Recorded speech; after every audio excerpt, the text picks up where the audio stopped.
و صبر ضیاء، صبر کردن این خودش یک نوری درخشان در حیات انسان است. میوه صبر بسیار شیرین است برادران عزیز و بزرگوار.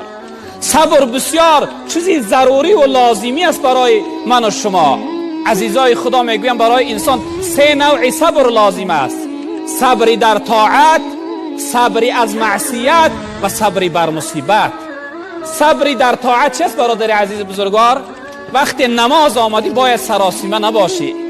وقتی در نماز داخل شدی باید سراسیمه نباشی. وقتی که حج رفتی باید بیخود نشوی، سراسیمه نشوی، در غضب نیایی. در هر نوع طاعت و عبادت و بندگی خدا صبر لازم است. صبری در طاعت و صبری از معصیت. در حالت گناه حاضر شدی، اون لحظه می آید که باید گناه انجام بدهی، باید خودت به دست بگیری، صبر کنی و گناه انجام ندهی برادر عزیز بزرگوار. و سیمش صبری بر مصیبت. وقتی مصیبت به بالات آمد، پدر وفات میکنه، برادر وفات میکنه، فرزند وفات میکنه، یک عزیز و نزدیکت بندگی میکنه، باید صبر کننده باشی، صبور باشی. این جمله را در زبان بگو که انا لله و انا الیه راجعون، یعنی صبر در مصیبت داشته باشی. ثواب صبر از همه ثوابها بالاتر است برادران عزیز بزرگوار.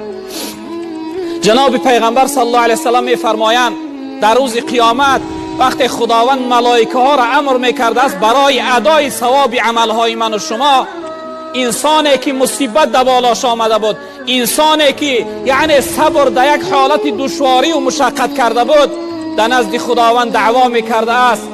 ملائکه ها را میگفته که ثواب صبر من برام ادا کنه.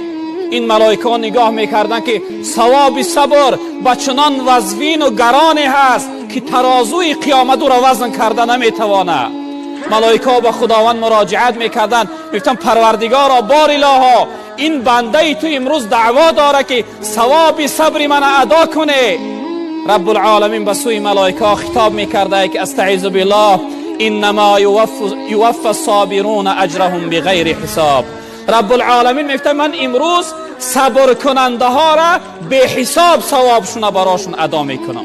یعنی ثواب صبر در قیامت در ترازوی قیامت وزن نمیکنه، خداوند خودش ثواب صبر ادا میکرده است. به همین خاطر من و شما در این رنج و مشقتی که امروز در زندگی داریم صبر کننده باشیم. از جمله من میفرمایند ان الله مع الصابرین، رب العالمین میفرماید من همراهی صبر کننده ها هستم.